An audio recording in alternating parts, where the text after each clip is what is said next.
and be like Renee. Stand up for your neighbor.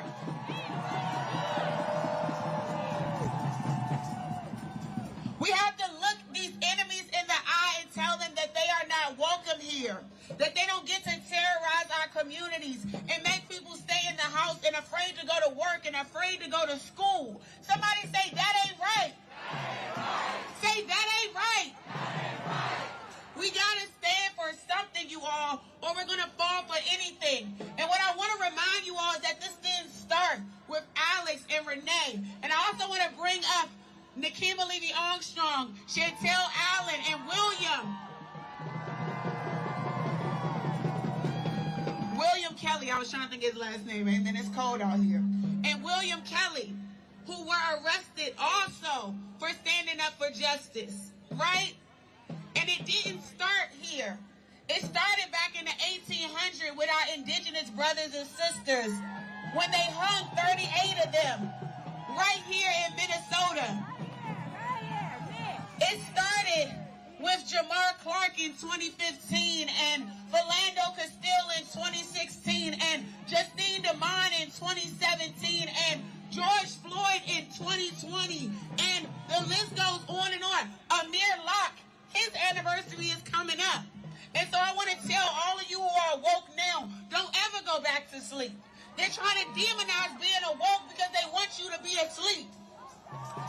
And I'm going to wrap up by telling you this. You can't support Target and tyranny. You can't support Target and say you don't support Trump. Because they abandoned us. They jumped ship as soon as they got an opportunity. And for all of these corporations, y'all saw the 60 corporations that put out a letter that they could have kept. Y'all saw it, right? They couldn't even say ICE out. They couldn't even say the simple words of ICE out. Nobody's coming to save us. We gotta save ourselves. We gotta save ourselves. So I want y'all to do something with me as I wrap this up. Oh, y'all look so good right now. Y'all look so good right now. Y'all don't look Minnesota nice. Y'all look Minnesota strong. Y'all look Minnesota strong. Y'all look Minnesota strong. It looked like Trump chose the wrong place. It looked like he didn't know that we love our neighbors. It looked like he didn't know that we was going to get ICE the hell up out of here. So when I say don't complain, I want for y'all to say activate. Y'all got that? Don't complain. Don't complain. Don't complain. Don't complain. Don't complain. What do we want? What do we want? And when do we want it? And when do we want it?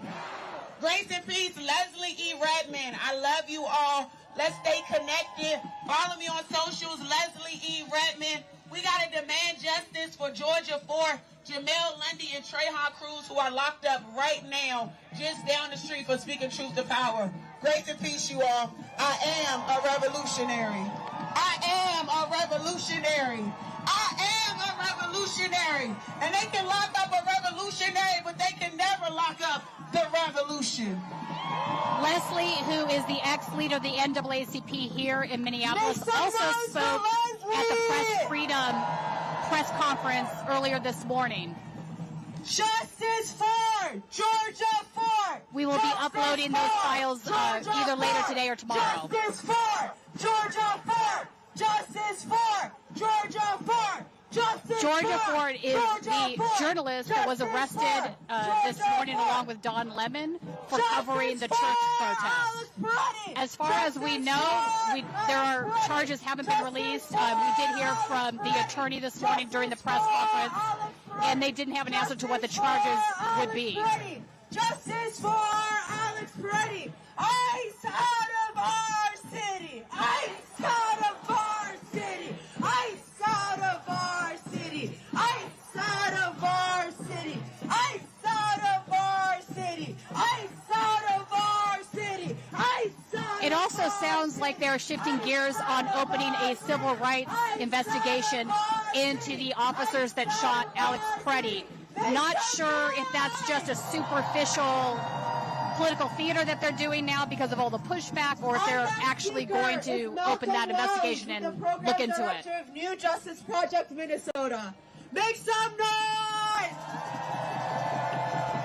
Keep making that noise for your folks. All power to the people. Hey, yo, I want to start out by sharing my love and appreciation to the brave and courageous folks out here. Y'all give it up for our organizers today.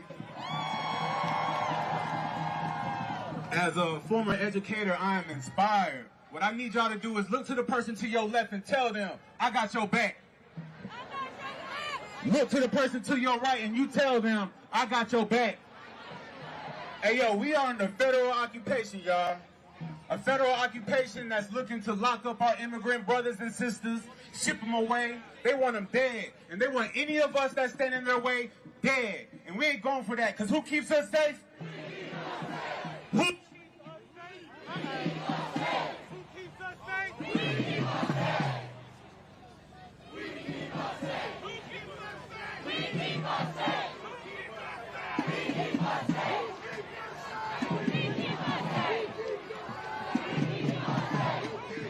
Having a little bit of an audio issue here. They're going to work on that.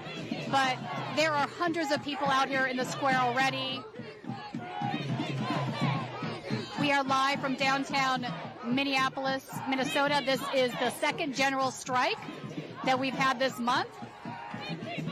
Some folks are holding signs that say general strike is the path to justice.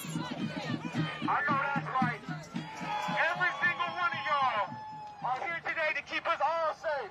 Because the reality is, our neighbors are afraid to leave their home.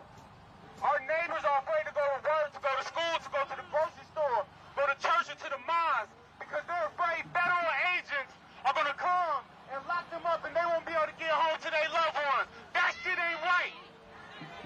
That ain't right. And at this time, folks cannot even go out to earn the money to pay rent, to pay their bills. Folks are in hiding. I have neighbors hiding neighbors. That shit ain't right. That shit ain't right.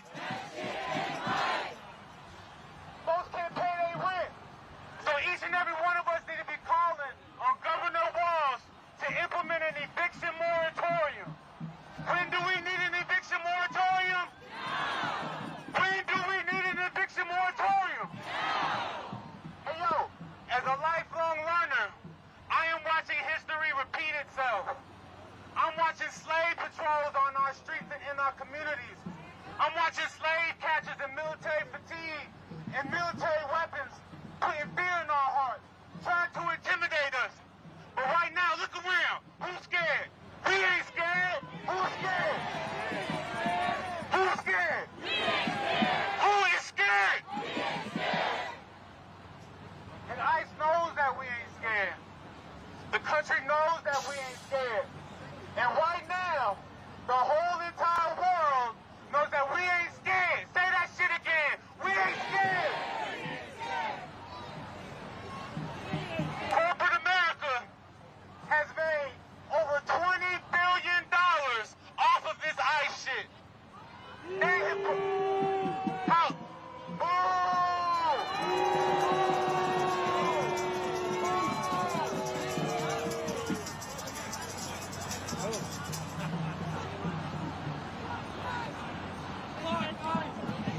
So as they are working through the audio issue here, I want to point out to my right here, there's a group of high schoolers with a sign that says, high schoolers say ICE out of the Twin Cities.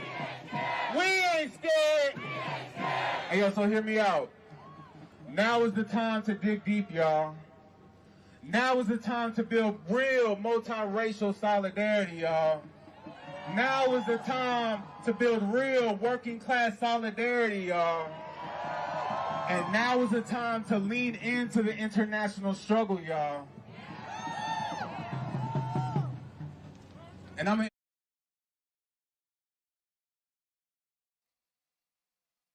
He's absolutely right about that. We cannot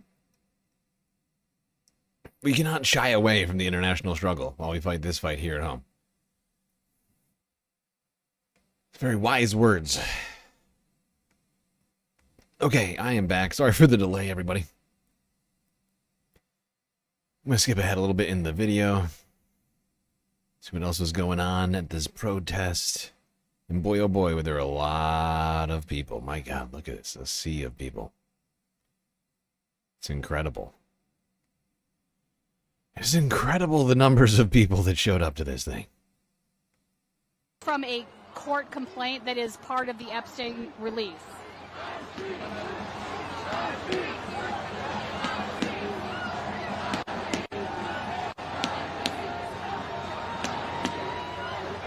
And now it looks like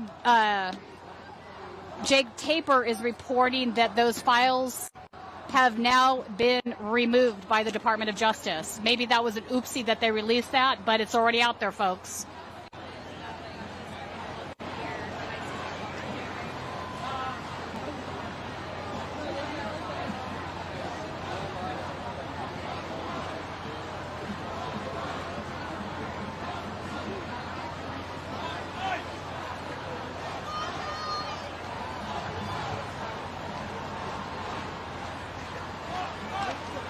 There are so many folks marching right now that there is sort of a bottleneck occurring at the end of the street because you have marchers on both sides.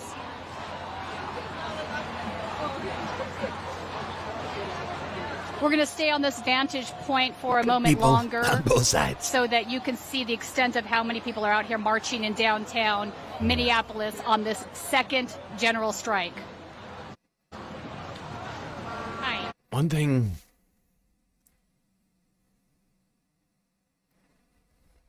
I'm noticing here,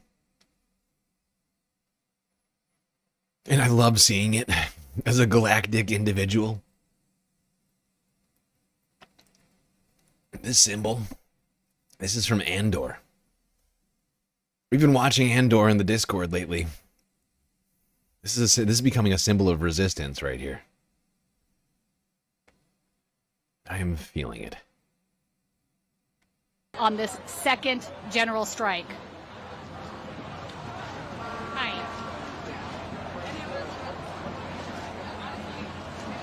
This is insanity versus humanity. By the way, if you haven't seen Andor yet, you really gotta watch it. I don't care how you do it. Just gotta find a way to watch it. Because this is must-see TV. And I don't give these sorts of... I mean, you've listened to these shows. I don't give these sorts of recommendations lightly. This is a show I think everybody needs to watch at this time. They're not, I don't know. They're insane. The whole thing is, this is red versus blue. This is not red versus blue. This is insanity versus humanity. Because at this point, it's just about caring for people. How do you just not care for a person? That's insane. Do you have thoughts on them arresting 2 journalists in the middle of the night? They're literally doing their job. I thought we were supposed to have free speech, but everything works for them until it doesn't. So, thank you.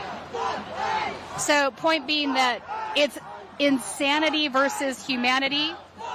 It's not red versus blue. It's not rich versus poor. It's not one race versus another race, or any of those divides we often create for ourselves.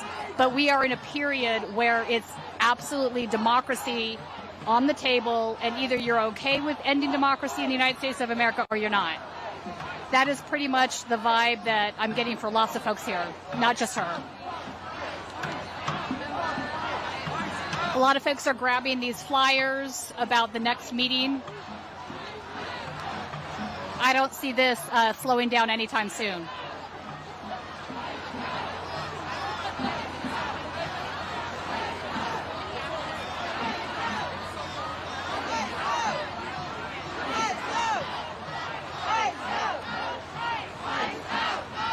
I can't see what that is.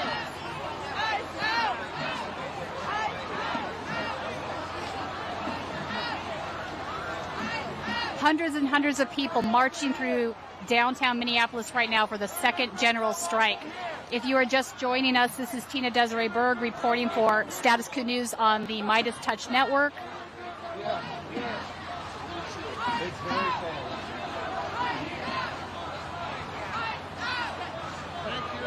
"Don't Tread on Minneapolis" signs I'm seeing a few of, which is sort of a take on the Gadsden flag. So if you don't know what a Gadsden flag is, that is the yellow flag that has the snake wrapped up in a coil that's... Don't tread on me. That's what it says. Where are all the don't tread on me folks anyway? Licking the boot, I suppose.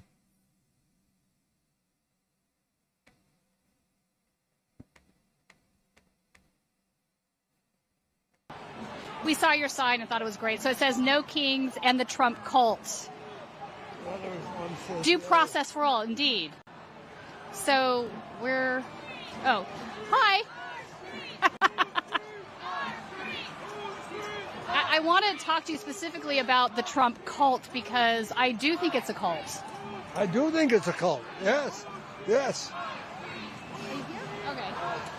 So the first thing I wanted to ask him about... Who are you guys with? Status Coup News. Status? Status Coup. Say that again? Status Coup. You've probably seen some of our coverage of the Minneapolis stuff here. Or maybe not. Status Coup. C-O-U-P? Yes. Oh, okay. All right. Well, I'm a believer in independent journalism. Right I on, worked for okay. Minnesota Public Radio for years. Oh, then you are one of us. Well, I'm a kindred spirit. All right. And so I want to ask you about this and the Trump cult because I think it indeed is a cult. You can give these guys facts and they think they're entitled to their own facts or their own whatever. Nothing seems to, they're impervious. So where did you come to this conclusion from? well, I have friends who are in the Trump cult, and so I understand. These people want a strong leader. They are anxious to follow a leader, and it's an unfortunate part of the human psyche that people want to follow a strong leader. Democracy is an aberration as far as the kinds of governments that people have had over eons. It's been kings and pharaohs and Genghis Khan and conquerors. So democracy is a fragile thing. Like Ben Franklin said, a republic if you can keep it. And so I'm running out of sound bites. I'm running. Only another journalist would say I'm running out of sound bites. Honestly, though, he's killing it. This little guy's killing it. He's making a lot of sense over here. All right, let's keep going through the protests. We got 2 hours of coverage in this video. There was an hour in the last one. I'm gonna try and get as much of it as I can here. Hit some of the good moments here. Hopefully. There are so many people though in the streets. It's wild. I had no idea how many people lived in Minneapolis. It seems like every single person in Minneapolis is out here right now. Solidarity March that's happening in Chicago, I believe. He's in Chicago, right?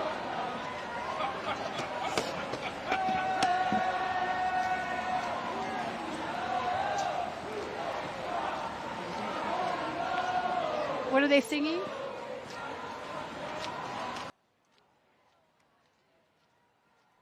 Carl Schmidt with the sweet super chat over on YouTube. My dad made his own sarcastic Gadsden flag in response to right-wing bullshit. It's the poop emoji with the text, "Don't bullshit me." And some folks are singing back here. I'm not clear on what.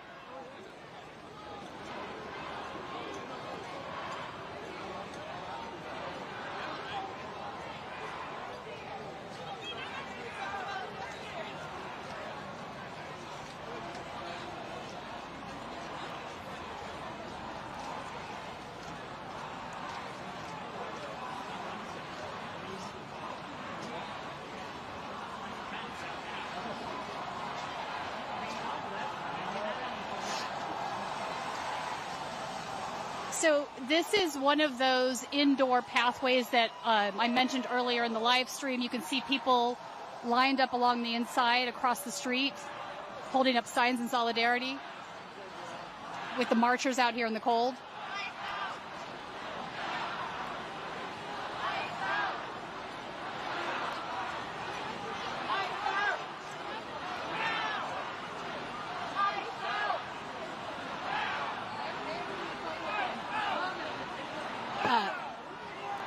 Another sign that says ice out, elbows up.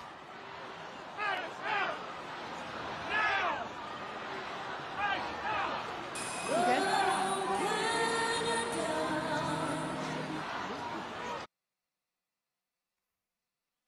That elbows up thing, they stole it from Canada. That's what Canada's been saying in the wake of the Trump threats. Canada's been saying elbows up.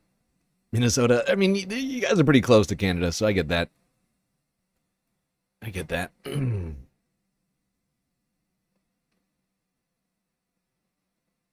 Looks like they found another person to interview over here. Thank you, thank you, thank you. So tell us a little bit about why you're out here at this general strike today.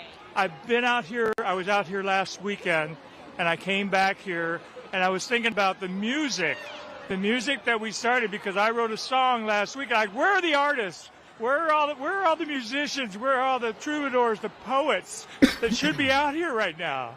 And they came out. They all came out. The boss came out, and now you've got songs on just coming out. So I'm here to sing and yell and scream and get ice out now. So what, do you play guitar as well? Yes. Yeah, so what, is your song about ice in Minneapolis too? Yeah, it's a song about what do we do now? Follow the sound. That's what I say. Follow the sound. Follow the sound. I got to say, there's an amazing sense of community here in Minneapolis that I've not seen in any other city. Like, people are very much high energy connection. Last night, I want to ask you, last night they arrested a couple of journalists, including Don Lemon, but also a local reporter, Georgia Fort. This is another escalation in constitutional right violations. What are your thoughts on that? I just heard about Lemon just a while ago. He was arrested in a church, and ICE came into a church and arrested this man who was reporting on an ICE agent who was a priest. Not a priest, but he was... Yeah, so he was the head of the church, but actually, so he was arrested initially, then let go, but Don Lemon was just picked up again in Los Angeles last night, so he's actually in detention in Los Angeles now. Oh my gosh. It goes on and on and on. But we're not going to let, Minnesotans don't let this stuff keep happening. You know, we're out there for the duration. And if ICE thinks we're... You can tell this man is a great patriot. You can hear the emotion in his voice. He's very upset about the threat, the fascist threat on American soil that we're all facing right now. Oh, it's a disturbing time to be alive, folks. That's why we need each other now in this moment more than ever. In a week, and this will all go away. It's not going away. We're here. We're here now, and we're going to stay, and we're going to do this every week if we have to, every day if we have to get the Republican administration to start thinking about what they're doing. I'm not going to mention his name and give him any credit for any of this. It's the Republican administration that's keeping this going. And we're going to keep going until they finally get out and make a difference with their community.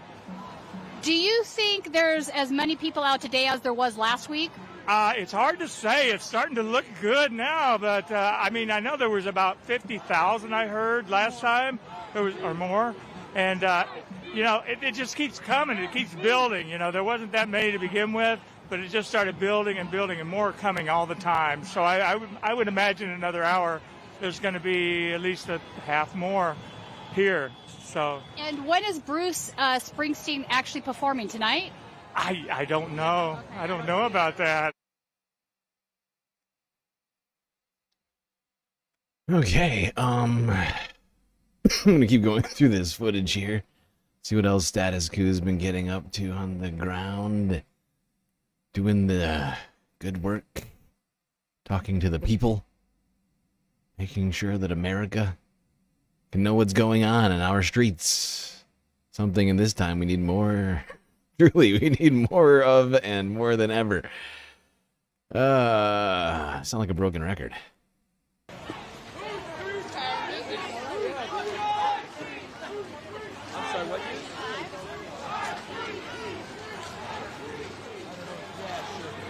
What's the Midas Touch Network?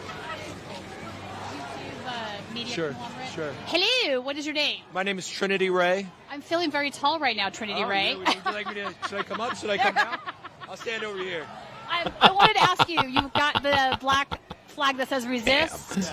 What does that symbolize for you? Well, I think I bought this 10 years ago when Trump was elected. So, you know, it represents a lot of things. In fact, it came up in my social media feed the other day. It was 9 years ago, and the picture was I was in D.C. at the Women's March. This is I'm 50 now, I got kids, and I'm out here for them because I want them to have a better future, and someday they're going to ask what I did when we started to tumble into fascism, and I want to tell them I was here. We're all going to have to answer for where we are and what we're doing these days. It can't go on any longer. The country's in peril.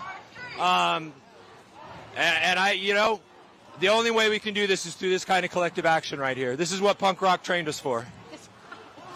So I'm a big fan of the Dead Kennedys. Yeah.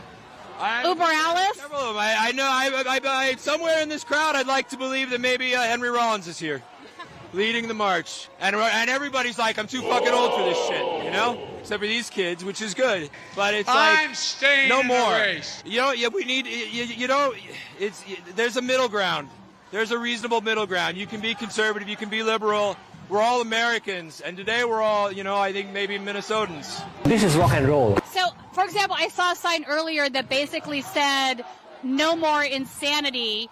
And I talked to her about what that meant, and she was saying that this isn't really about right versus left, poor, whatever. She said this is like whether you believe in democracy or not. Conservative family members and friends, and I'm a socialist, and they're Americans. We're all Americans. The best part of America, they talk about making America great again. The greatest thing about America is the Emma Lazarus poem. Send me your huddled masses yearning to be free.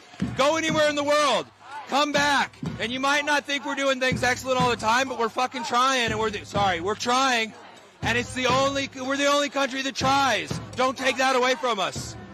That's what I think we're admired for worldwide, is that come in, bring your skills, bring your gifts. Sure, there are illegal immigrants, and that should be dealt with in a court of law. It doesn't affect every immigrant. It shouldn't be applied like a blanket to everybody. Everybody, unless you're a Native American, everybody here came from somewhere else, and it's the best thing about America. It's the most beautiful thing. And again, right or left, there's a middle ground. We all need to start talking again and listening to each other, or we're gonna lose it. We're gonna lose it all. Let me ask you this: you have conservative friends, family. Have they reached a point where they see a problem as far as violating constitutional rights? We stopped talking a couple of years ago about politics, and it's gotten better. But I'm hoping, I hope they're looking at what's happening and saying it's too far. It's too far. I know, in the past they've said, oh well, I don't like Trump, but I like what he's doing. No, I don't think they can say that anymore. What's he doing? He's not a good person, and he's not a good leader. This man is exactly right. The beginning of the rise of the Antichrist. And it's too much. Hey, you can't tell me that you like anything this man has done in the last year. If you do, there's something wrong with you. I have been paying attention to this with extreme levels of focus over the last year. And there's no way that you can sit there and tell me a single thing Trump has actually done well and made America great again. Everything is shit, and it's about to get worse if you don't stand up and do something right now. Immediately, if not sooner. This great patriot is right. Listen to him. All right, we're going to keep going through this protest, see what else we got here.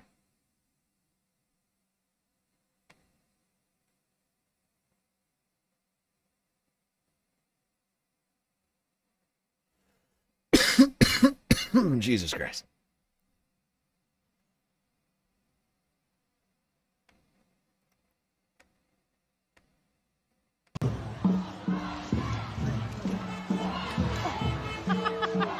Okay, we got stuck in the tree. Hang on. Trees are away.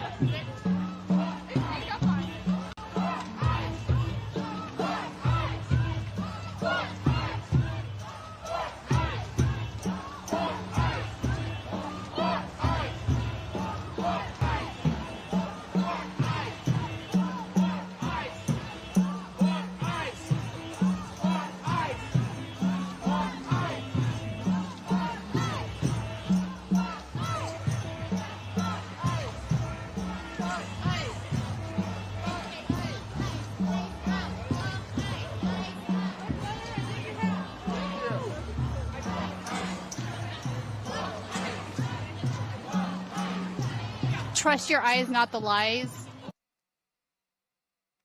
Trust your eyes, not the lies. 100%. All right, we're going to go to some exclusive galactic footage that I have for you here. This is from our community in the Discord. We have been in contact with some people in behind the scenes, people who are on the ground as well at these protests.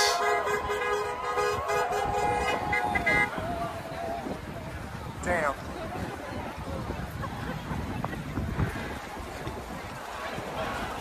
This makes me proud of my city. Very proud.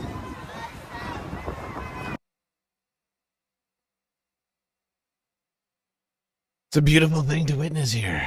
This footage is being brought to you by galactic viewers like you. Also, the Discord's a great place to be, by the way. I'd point out. Good place to be.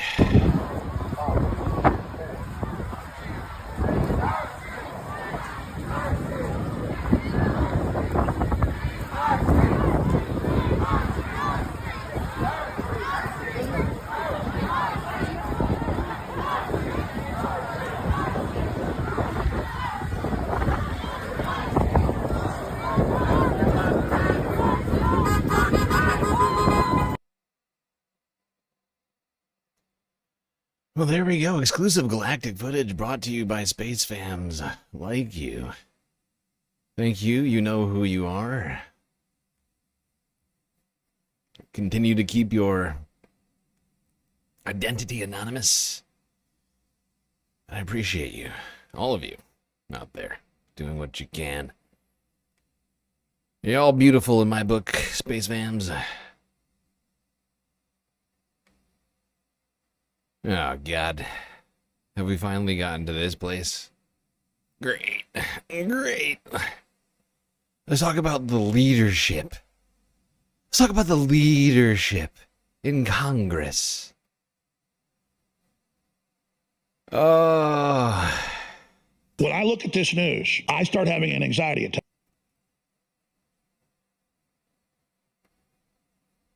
Let's talk about Chuck Schumer and the Democrats. The supposed opposition in our government, our pretended democracy.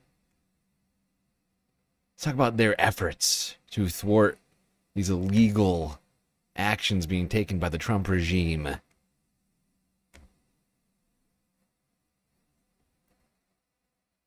We will not rest. Here's Tom Homan. No resting. He is now the moderate of MAGA, the left wing of MAGA on immigration.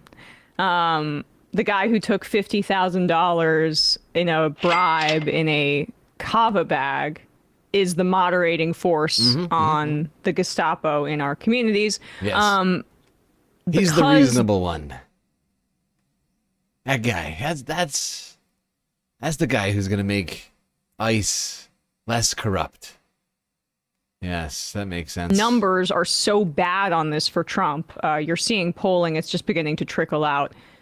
He'd already lost ground on his best issue polling wise. Like he was plus 10 around this time last year on the issue, and he's minus 17, minus 19 net on the issue of immigration, and we still don't have the numbers after the Pretti murder that are going to impact that.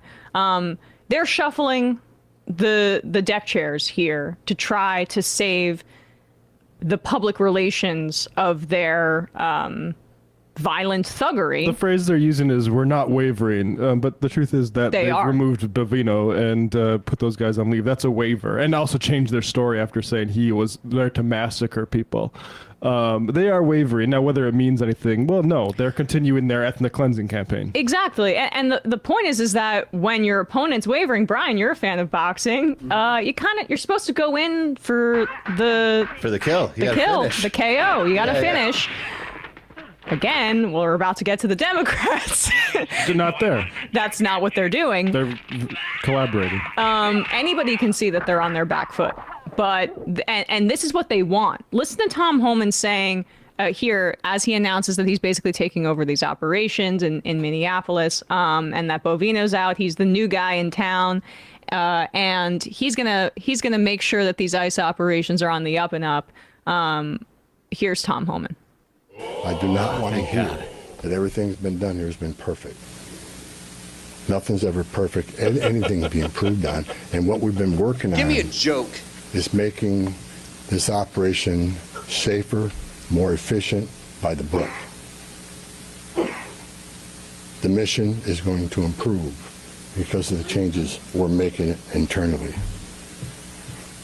We're making changes. No agency organization is perfect. We're making changes. President Trump.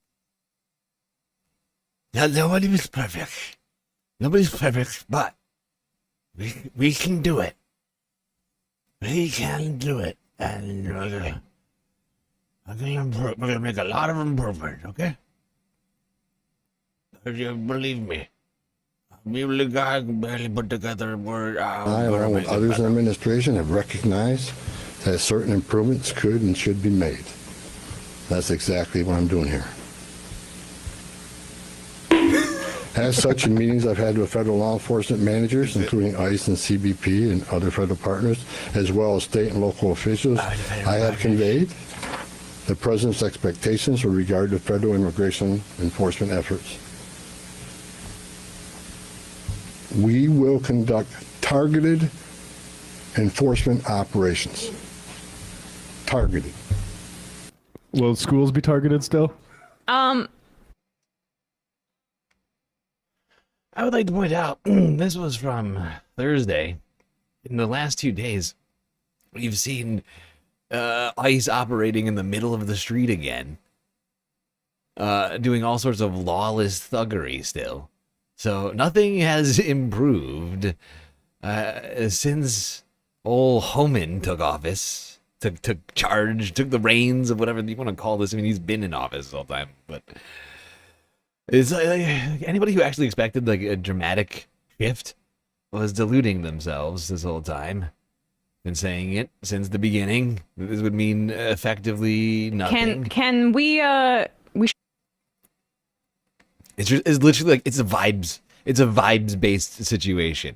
Like there's no quantifiable improvement between Bovino. We shouldn't trust you on that. The Democrats need to get that in these negotiations. No, he has a new somber tone, though. I know. Whispering Tom, the mumblecore yes. Sounds like Cookie Monster giving a eulogy. I mean, I almost fell asleep in the middle of that, but then I was awoken to the reality of who was speaking, Mr. Marble Mouth, he's way Tom more. Homan. He's way easier to understand when he's talking like this. He also was lecturing people about turning down the rhetoric, as if that's the problem. The people that are protesting the immigration operations are the ones ramping up the rhetoric. Maybe not like the frothing at the mouth. Yes, right. It's people protesting and saying mean and nasty things. Like calling the Gestapo the Gestapo. You know, that's not fair. How dare you call the Nazis Nazis? That's incredibly rude of you. It's just, you know, how dare you? How dare you call Nazis Nazis, even though they actually wanted to reclaim Nazis? Remember that? Remember Greg Gutfeld? Remember that? Let's play that again. Anybody miss this one? Anybody miss this?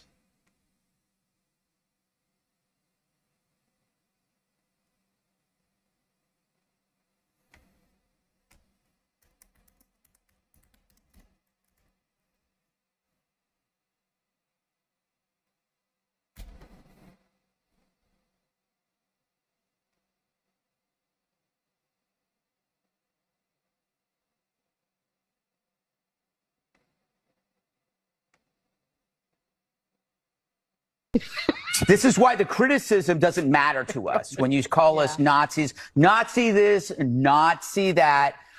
You know, I'm beginning to think they don't like us. You know what? I've said this before. We need to learn from the blacks.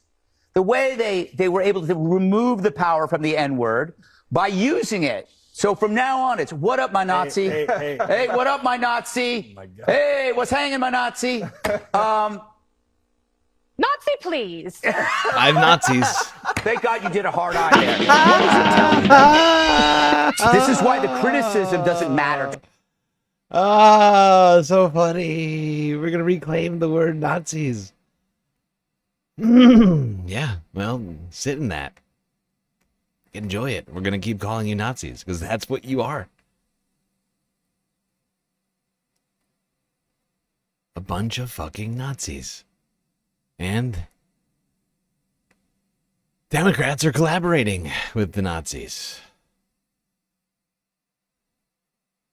Announcing a deal with the White House over DHS funding. Minneapolis today, where he promised federal agents will conduct operations that are, quote, safer and more efficient. It all comes following the shooting deaths of Renee Good and Alex Pretti. Meantime, Senate Democrats struck a deal today to avoid another government shutdown. A sticking point for this deal, the bill filed over funding for DHS and ICE operations. NBC4's Conan Nolan in the newsroom right now with the latest for us. Conan? That's right, Colleen. It looks like we have dodged a government shutdown, but even if the Senate approves the deal, the House is not in session. They'll have to approve whatever comes out of the Senate. So. And not a single fucking Democratic House member should vote for this thing. But the fact that these senators fucking voted for this garbage, this gives DHS funding. They did not block DHS funding. They gave DHS more money. That's what they did. Chuck Schumer and Democrats just gave DHS more money.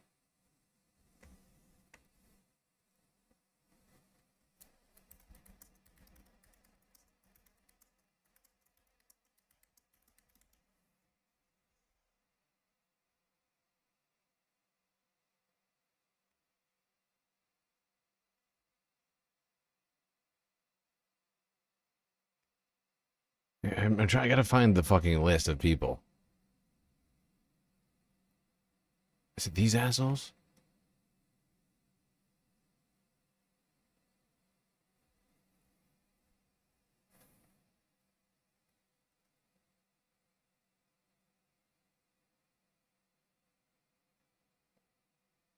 Someone find me a list of this. I can't find it right now.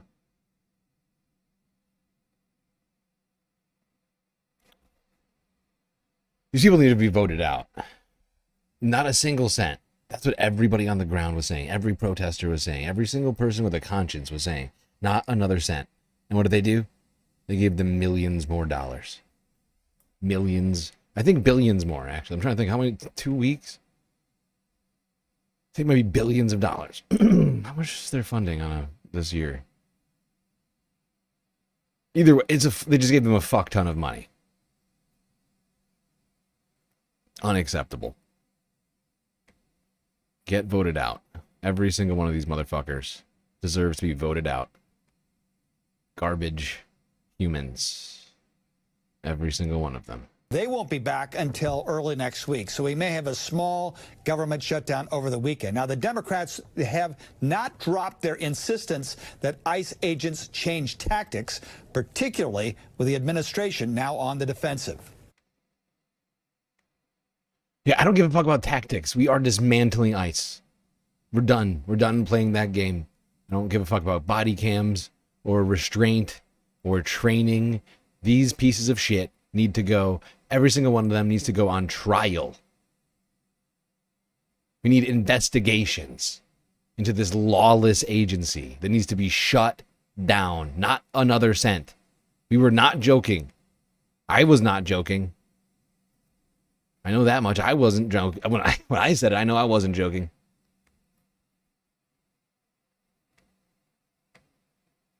That is a red line. It was just crossed by Democrats. In Washington, D.C., Senate leaders have reached a deal to temporarily fund the Department of Homeland Security and avoid a prolonged government shutdown.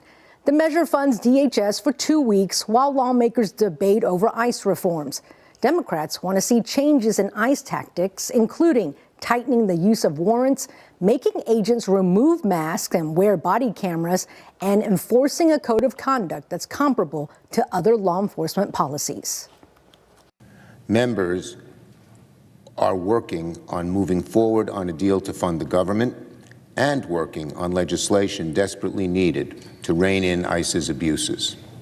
If Republicans are serious about the very reasonable demands Democrats have put forward on ICE, then there is no good reason we can't come together very quickly to produce legislation. If you're in New York, maybe you call Chuck Schumer and tell him he's fired.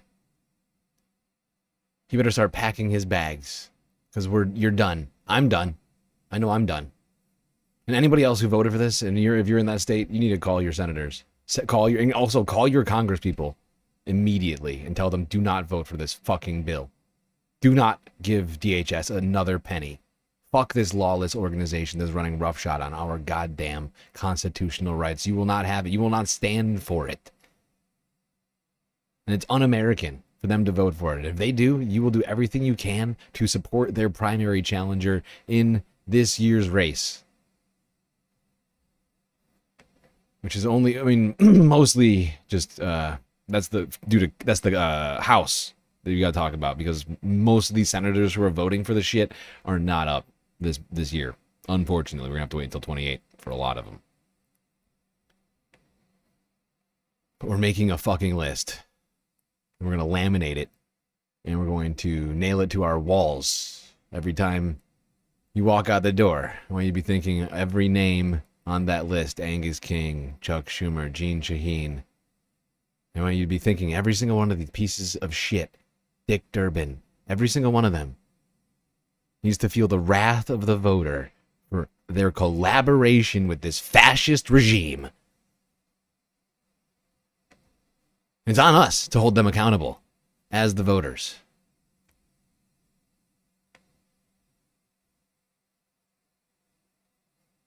We cannot let Democrats continue to fail their way into power over and over again. Today, I want and need to talk about ICE. This morning, ICE beat a man and executed him at point-blank range on the streets of Minnesota.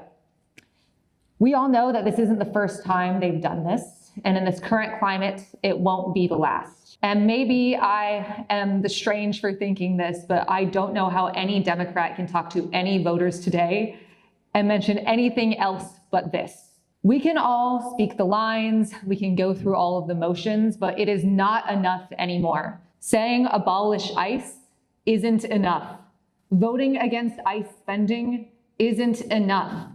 Having stern words for Kristi Noem or Greg Bovino or Tom Homan, it's not enough. Every single person running for an elected position or in elected office needs to use their power, platform, and privilege to protect the communities they want to represent.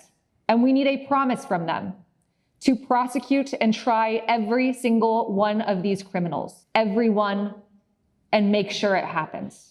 This administration has been indicting people they see as effective opponents and effective critics. I am one of them. That is why I am reading this off of my phone, so that way my lawyer won't be mad at me. But I want to note that I was indicted for my continued activism and protest against ICE. I was indicted for what I see as the bare minimum for anyone trying to run for office right now. This administration cracks down against any critics they see as effective, and frankly, it is a shame they don't see more Democrats in that light. I decided to run for office in the first place because my background is fighting the right as a journalist and researcher. The exact same people, Tom Homan, Stephen Miller, Dan Bongino, that run our country right now. I have a track record of success against the right. My work contributed to Tucker Carlson getting fired from Fox News, triggered Elon Musk into deposing me, and I successfully worked with fellow activists to get the illegal wall that ICE erected at Broadview to keep us from our neighbors torn down. I don't have power. I am not an elected official right now, but I do know how to make change and hold fascists accountable, even with the odds against me. I thought I could make change in March of last year, which is why I launched my campaign without asking for permission. This is not a promotion for me. This is not a stepping stone in my career. I want this seat because I want to do what I'm good at, help others, fight Nazis, and go back home to hang out with my cat. If you're angry, stay angry. I'm angry too, and we're in this together. Let Cat go back to hanging out with her goddamn cat. Help us fight fascism. Immediately, if not sooner.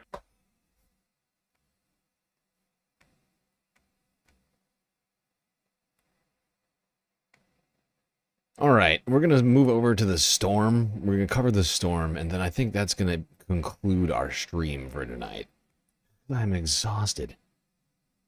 Last couple weeks have really taken out of me, Space Fams. I don't know if you're feeling similarly right now, but goddamn, it's been a shitty couple of weeks, month, years.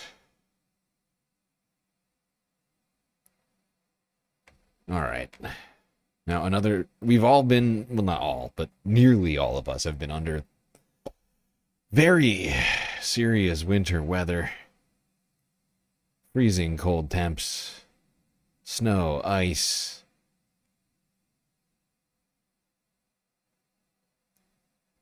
Some people without power. Some people without shelter. Unfortunately, there is another storm coming, and it is looking equally as powerful and cold as this one. Let's go here. Start this off with Ryan Hall, y'all. Wait, what happened to my soundboard? I lost it. Okay. Fine.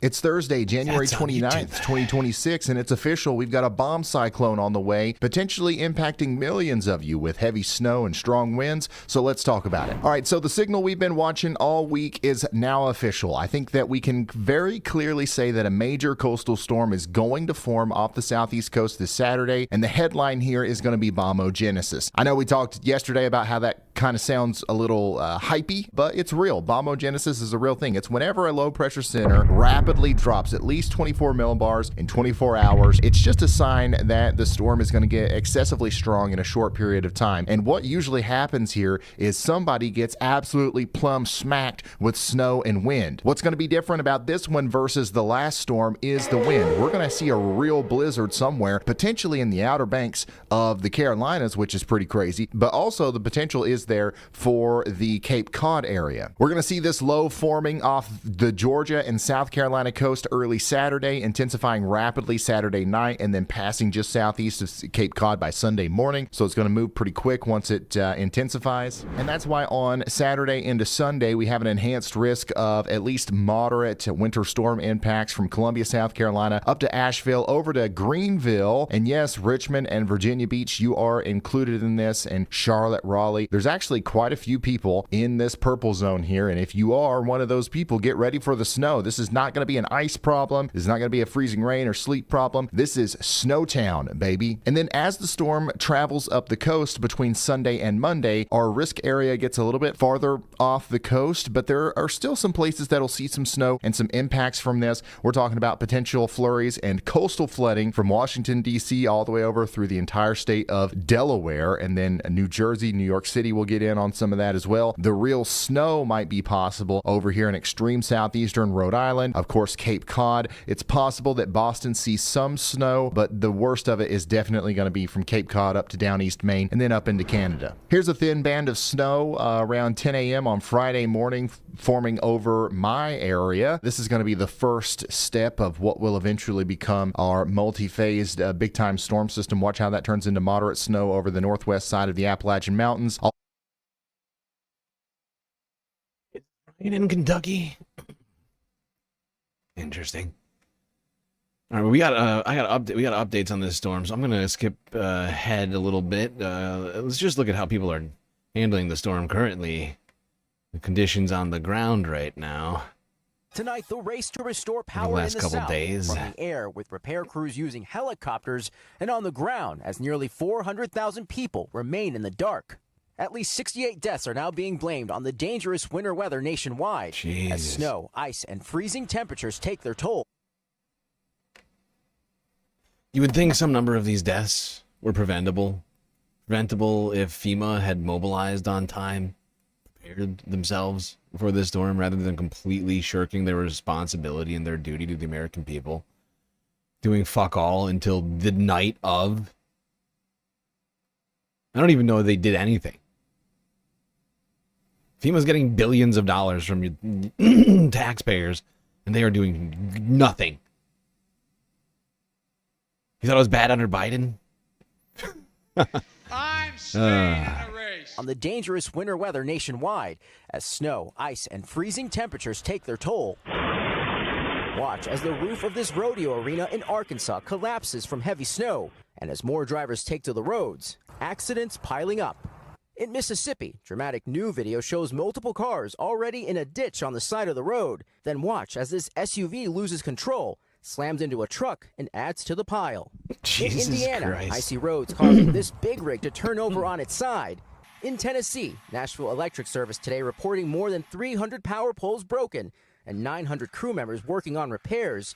Few need it more than the Martin family. We first shared their story last night, huddled together on the floor under blankets for warmth. Oh no, somebody's space heater just died in chat. That is terrible. Mine died earlier this, last year, actually. It was last year. Going into the holidays. And somebody bought me a heater on Throne, thankfully. Oh, my God. Can't imagine right now with how cold things are. No space heater. Today, a Fuck new that. crisis. A burst pipe flooding their home. Water leaking everywhere. This All is the water came out on the ridiculous. floor here. Oh, man, this is where you guys were huddled up here. Yeah. Temperatures in Nashville have fallen below freezing for 6 straight days. Life-threatening conditions for those without power, like restaurant worker Madison Bright, now forced to stay with family. She showed us this text message she received saying the power was back on, even when it wasn't. We checked twice and the power still has not been back on. Also in Nashville, the McCann family now sleeping in their car after burst pipes flooded their home and their floors froze over. I've been praying to God of, can we get any help? Also in Nashville, police responding to reports of an unresponsive man in his home. We believe that he succumbed to carbon monoxide poisoning. Carbon monoxide poisoning, a growing concern. We have actually, in the Poison Center, had at least 46 cases of poisoning in children, and then across the board, both children and adult, 101 cases since Thursday night. George joins us again live from Nashville, where the race is on to restore power. And George, we can see those power crews still working there behind you in this big freeze. Yeah, that's right, Tom. This crew actively working to restore power in one of these neighborhoods that was hardest hit here in Nashville. Yeah, everybody doing everything they can to try and, recover from this storm. And yet there's more coming right now. Right behind this one. It's going to start literally tonight, Saturday. Prepare yourselves, people, if you haven't. If you think this thing's over, it's not. Slightly smaller area that it's going to be hitting. But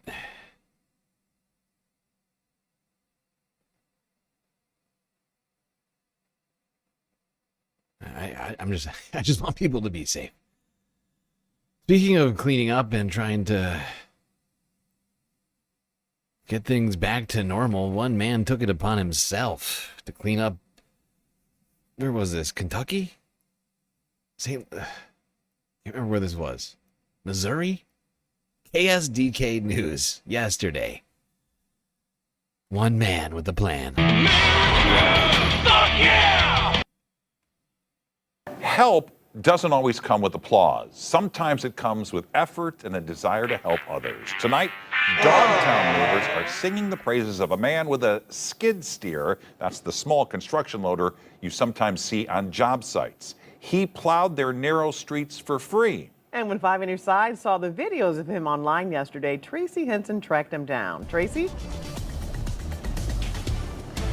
Kelly and Mike. Yeah, I had to find out a little bit more. His name is Kenneth Harrell, and he actually is not from Dogtown. He fell in love with Dogtown because of this place right here, Seamus McDaniels. He worked there as a teenager, and he said when he went away to college, he always had a job when he came back to Dogtown, and that's why he loved it so much, and that's why he's paying it forward with a little snow plowing.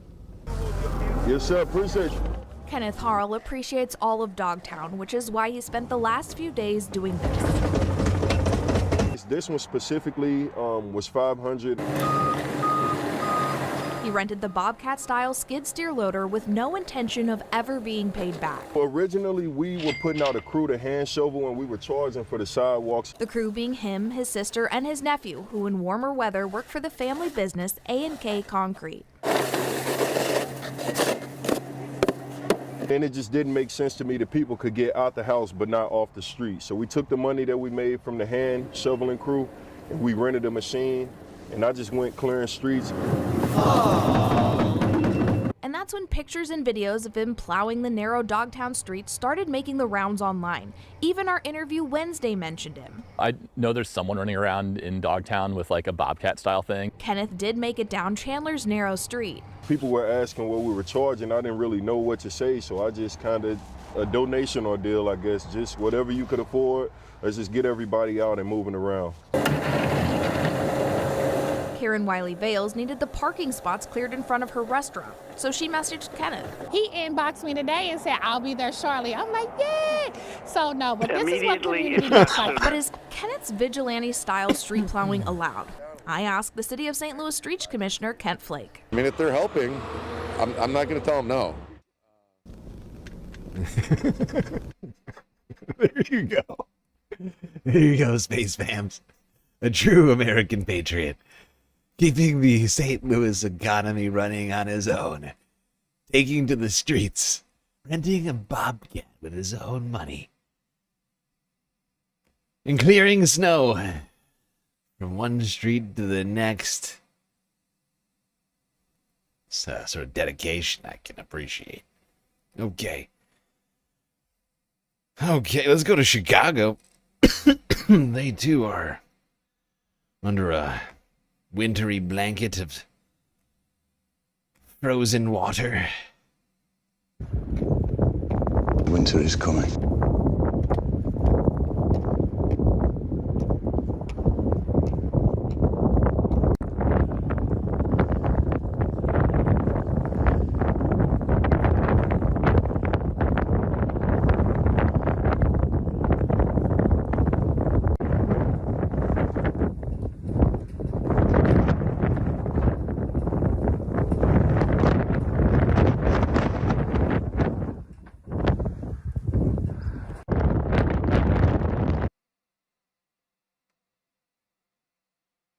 Is that Lake Michigan? It's almost frozen over. This is ridiculous!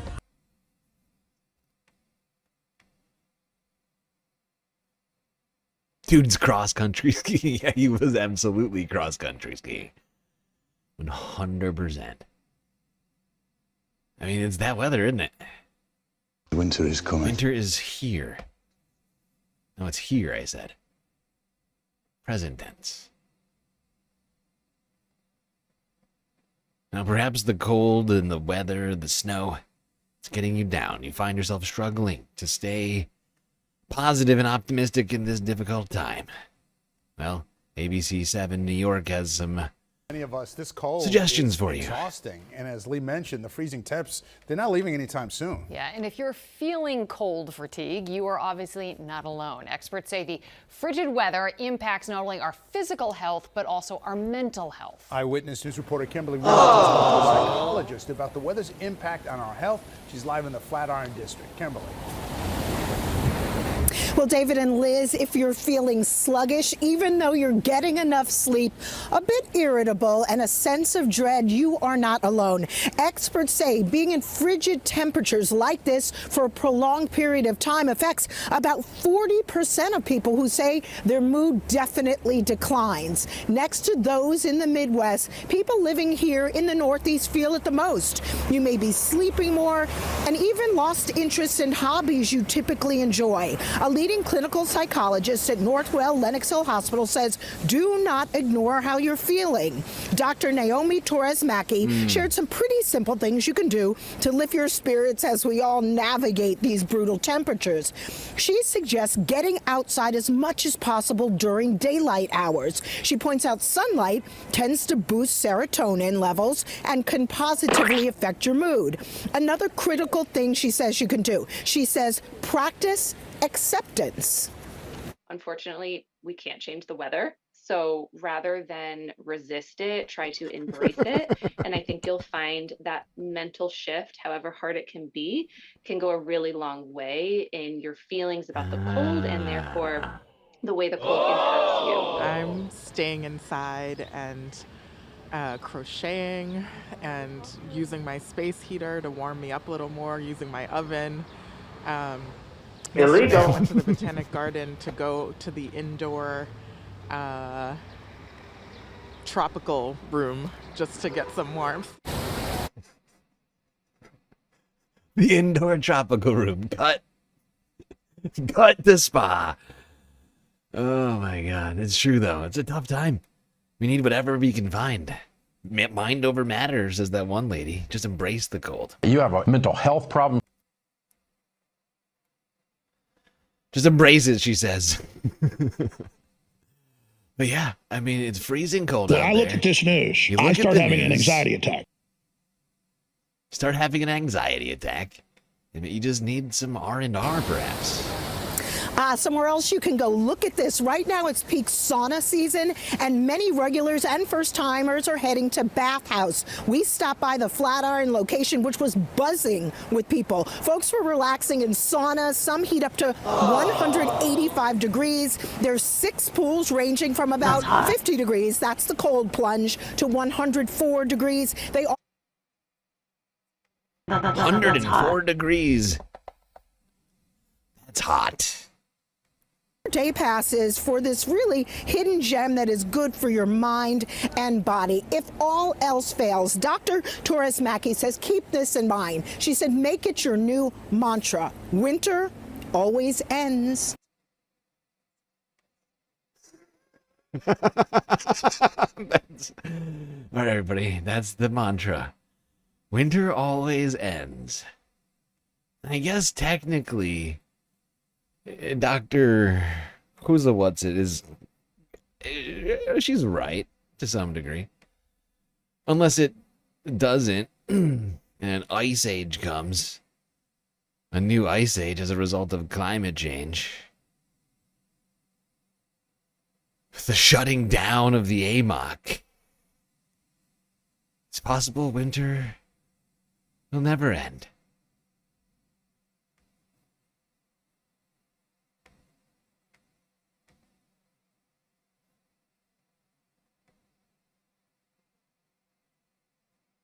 It's Friday, January 30th, and this is the evening update right before our May. I almost forgot. I had one more update from Ryan Hall. Oh, this is from 9 hours ago out of old Ryan here. Huge problem, says the thumbnail. Millions about to get stuck. What does that mean, Ryan? Millions of what? And Friday, January 30th, and this is the evening update right before our major storm in the Carolinas. Okay, this one's going to be a big one. We've got blizzard conditions coming up. We've got shelter-in-place warnings coming out, and we finally got some confidence on how much snow everybody's going to get. So let's get right into it. Let's start off by looking at our winter storms outlook for tomorrow. We have a large, moderate risk of major winter storm impacts over a huge area. We've got millions of people about to get stuck out here if you try to drive on Interstate 26, 95, or 74. Between Augusta, Columbia, Charlotte, Asheboro, Fayetteville, Wilmington, Jacksonville, Greenville, Kill Devil Hills, Raleigh, you name it, even up there towards Virginia Beach, we are going to be having a tough time getting around in all this snow. It's not just the depth of the snow. We are going to have snow rates that are exceeding 2 to 3 inches per hour. So if you get under one of these bands where it's snowing really hard, it's going to be blinding snow. And then add on top of that the wind gusts. Even well away from the low pressure center, we could have wind gusts around 30 to 40 miles per hour. And this is going to be a light, fluffy snow because it's going to be so cold. So that's going to lead to blowing snow and drifting snow. And if you're closer to the coast, we could be talking about winds up to 60 miles per hour, which is a legit daggone blizzard. So get ready for that, especially up there around Kill Devil Hills, which is where storm chaser Brad Arnold is currently driving to right now to experience this major storm for himself. Okay, so let's take a look at what the radar could look like as we go into the future by taking a look at the high resolution rapid refresh model. This is what things are going to look like around midnight tonight. And it's honestly pretty similar to what we got right now. This band of snow sticking around on the northwestern side of the Appalachian Mountains. It's dropped a good inch of snow here at the Weather House. There's a couple places that'll pick up a couple inches from Knoxville up to portions of southwest Virginia up to Beckley, West Virginia. These are places I think that could get a decent thumping of snow from this, but this is not the main event. Let's actually pull this forward and show you what I'm talking about. As we go into the early morning hours tomorrow, you can see that we get some more robust convection down here, maybe around Atlanta, down towards Augusta, up towards Asheville. This is where our moderate to heavy snow is going to start falling, and this is the meso-low to the west of the main low pressure center that's getting going off the coast of South Carolina. What this might do, first of all, is pull some strong snow squalls down into Tuscaloosa and Birmingham, maybe even as far south as into Dothan, Andalusia, and the panhandle of Florida. So get ready for literal snow in Florida tomorrow, potentially in the panhandle. But it also might create a dry slot. I want to go ahead and prepare you for this. We talked about this days ago, so this is why I say it's important not to get emotionally attached to your snowfall totals because things can change. This hasn't changed at all. This is something that we warned you about days ago. It is very possible that we end up seeing enough dry air get in the middle here to where we dramatically reduce the amount of snow that we expect in places like Sumter, South Carolina, Fayetteville, Asheboro, Sanford, Raleigh, Greensboro, up there towards Virginia Beach. This could even impact totals in Charlotte if the dry slot is significant. And the latest HRRR is showing a significant dry slot if I've ever seen one. So we've got two areas of low pressure. One of them is likely being modeled wrong. Okay, the HRRR is not very good at resolving the strength and placement of low pressure centers over water. And that could be messing things up here. So it's not set in stone that we're going to have a dry slot over Raleigh tomorrow, but it is one of many possibilities that could come out of this very dynamic and complex setup. One place that definitely ain't getting dry slotted is Jacksonville up to Beaufort, New Bern, Kill Devil Hills, and Elizabeth City. This area is going to be getting hit by what will technically be a blizzard by 11 a.m. tomorrow. Storm chaser Brad Arnold, Brandon Kopic, and several others will be right in the middle of it, trying to give us some real-time views of what's going on out there during one of the strongest storms that this area has seen in a very long time. At the same time, we're going to have snow moving back into Atlanta, down towards Columbus and Macon. The I-16 corridor, 75 and 20, is going to be quite treacherous. This thing's going to do like a boomerang action. It's going to start more north, like Tennessee, Kentucky. It's going to go all the way down to Florida, come back up through Georgia, and then just start knocking out states up the coast. Tomorrow around this time, especially 85 between Atlanta, Greenville, and Charlotte. I think we're definitely going to have some delays on that interstate. Interstate 26 is also going to be tough between Asheville and Columbia. This is also when we can start to see some of that heavier snow in Columbia. Charleston, South Carolina, it's not out of the question that we see some snow tomorrow around 2 p.m. down there. Myrtle Beach could be seeing snow around this time. Notice how we still have the dry slot in the middle, but also notice how strong this low pressure center gets. That looks like a daggone hurricane, does it not? I mean, this is just going to be wild to watch unfold on the radar and the satellite. Like, I cannot wait to see what this actually looks like. But you can see that as the storm gets stronger, so does the expansion of the precipitation shield. So dry slot or not, once this thing really gets cranking, we're going to have a big precipitation shield from Savannah, Georgia, all the way up covering the entire state of South Carolina and North Carolina. Okay, so we're definitely going to have some snow in Raleigh by 9 p.m. tomorrow. If it's not snowing earlier earlier in the day. It will be snowing later in the day, and that gap's going to fill all the way up there towards Virginia Beach as well. This is when some of the strongest winds and the heaviest snow will be falling between Kill Devil Hills, Jacksonville, and Wilmington, though. I'm going to skip ahead a little bit on this video here from Ryan.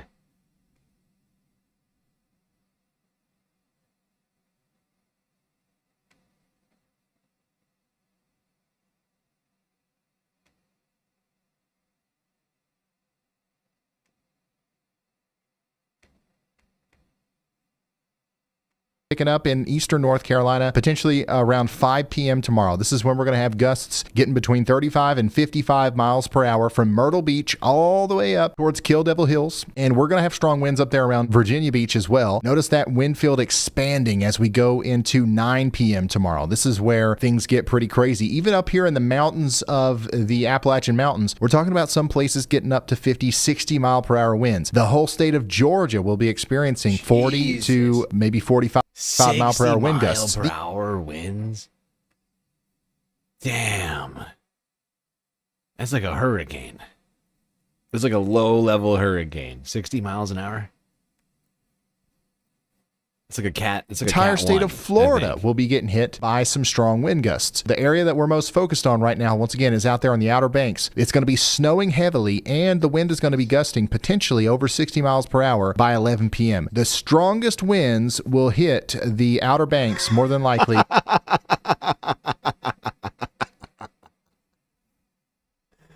Oh my God.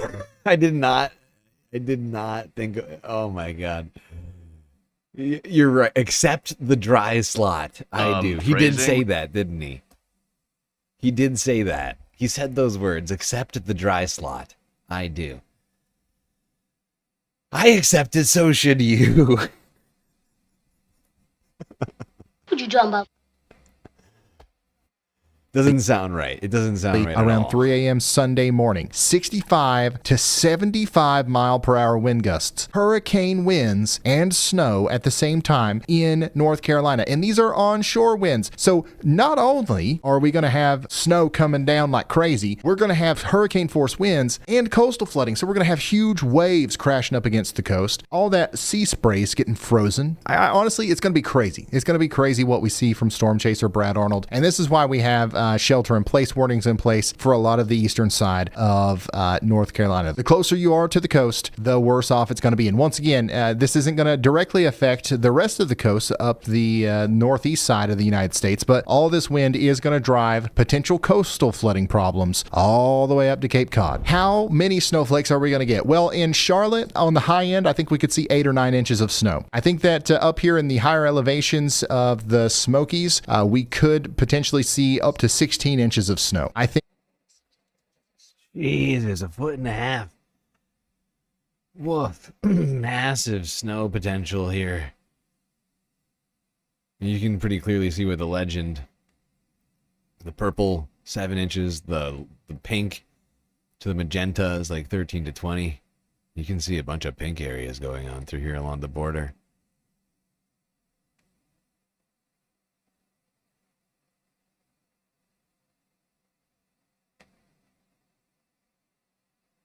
All right, I think we're good on this. the southeast is going to be getting hit the most, it sounds like. Although the coast, New Jersey, New York, Massachusetts, Rhode Island, Maine, still could see definitely some snow from this. It all depends on how it plays out over the next 24 hours. But go subscribe to that guy, Ryan Hall, y'all. He does good weather coverage. That is on the YouTube.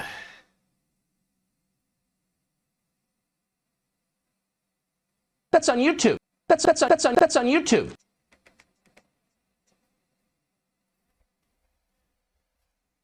All right. It looks like that's going to be it on part 1 of the week-ending report here this Friday. We'll have part 2 tomorrow, Saturday, and a Sunday fun day. An actual Sunday fun day this week. I think we're going to do it unless something else terrible happens tomorrow morning. Oh, God. All right. What a shitty week.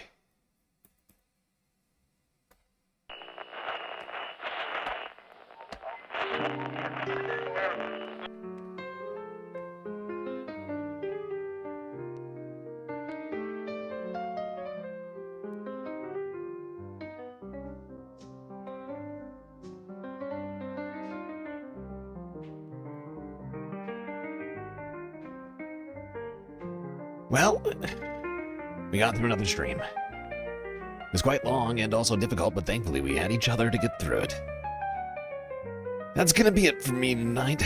Till I see you next. You stay classy, Galactic Stream Nation.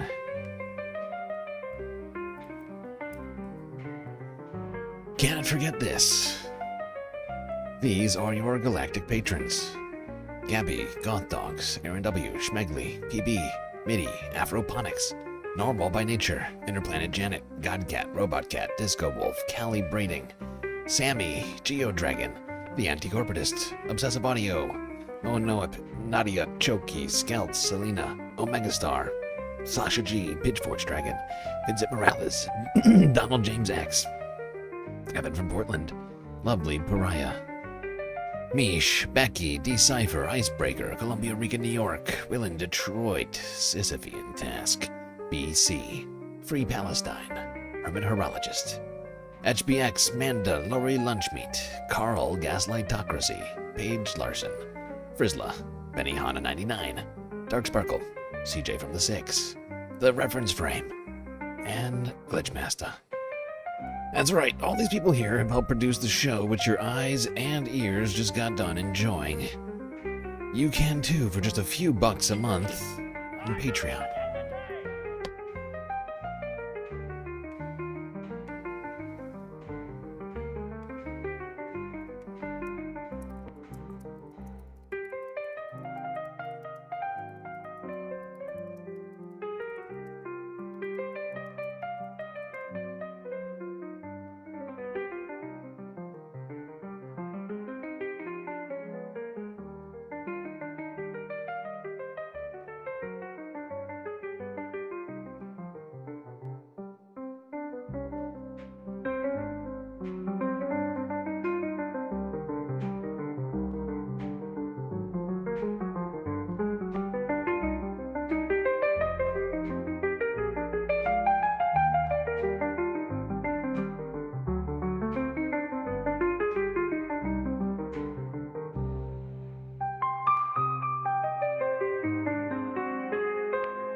All right, see everybody in the super secret late night after hours galactic chill stream. Beginning in 3, 2, 1.